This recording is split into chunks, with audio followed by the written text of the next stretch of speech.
Hello, hello! Another day, another easy home cooker recipe. Gawin naman natin tong taco wrap or shawarma. Easy to prepare kaya pasok sa pambaon sa opisina o sa school ng mga bagets. Pwedeng-pwede sa light meal, midnight snack, or cravings.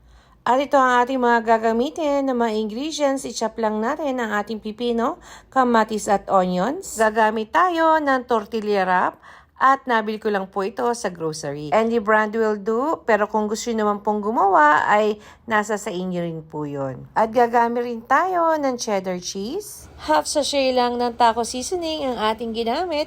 I-dissolve lang sa distilled water ayon kay Sis Shara Vega Fria. At sa maiit na kawali ay magsangkot siya tayo ng giniling na karne ng baka. I-mekos-mekos lang natin at hayaan lang natin siyang maging brown. At isunod na natin ang ating sibuyas na puti. At hayaan lang isangkot siya hanggang lumabas ang mga aroma. At ilagay na natin ang ating mga pampalasa, paminta, paprika, at ang taco seasoning. At imekos-mekos lang daw natin, sabi ni Joreline Arbolida at Bengtong Nyakaw, na masisipag mag-share ng ating videos. At syempre, hindi rin pahuhuli ang ating daily kamaritesan na si Juline Bernesto Crispe, Arlene Arafol Mendoza, Raquel Romano Villanueva, Christine Optiñala, Lina Aragon Tupa, at Leonora Hiponia. At sa mga oras na to ay pwede na tayo magdagdag ng additional na pampalasa ang liquid seasoning. And of course, let's recognize our top star centers. Christopher Leslie Bry, Rads Dionido, Lucy Vic Carlson, and Juline Bernesto Crispe. At kung narinig nyo ang inyong mga pangalan, ay maraming salamat po sa inyo. So yun na nga at pwede na tayo mag-assemble ng ating tacos.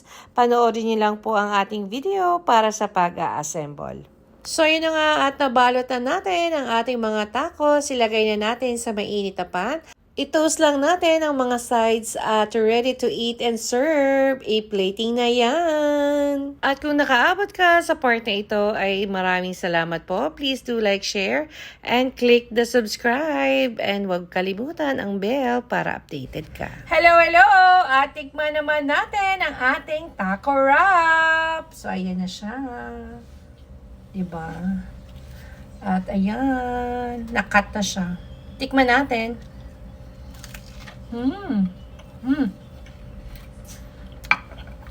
Sarap.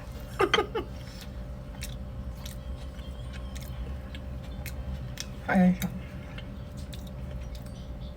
Makikita nyo yung tomatoes, lettuce tuloy.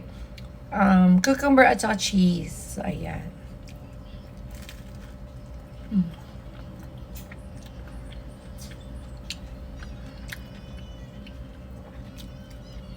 Sakto lang yung alat.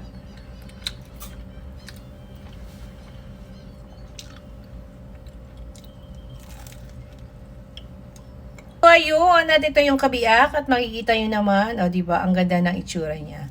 So, naging crusty yung kanyang tortilla kasi ininit natin siya sa pan. So, konting oras lang yung pag-init at magiging ganito na siya. Diba? Para siyang matigas pero malambot siya pag kinain. So, ayan. Para lang mag-melt yung cheese. So, ayan siya. Diba? At hanggang sa susunod po ulit. So, yun. At sana ay i-try nyo po at malay nyo. Magustuhan nyo.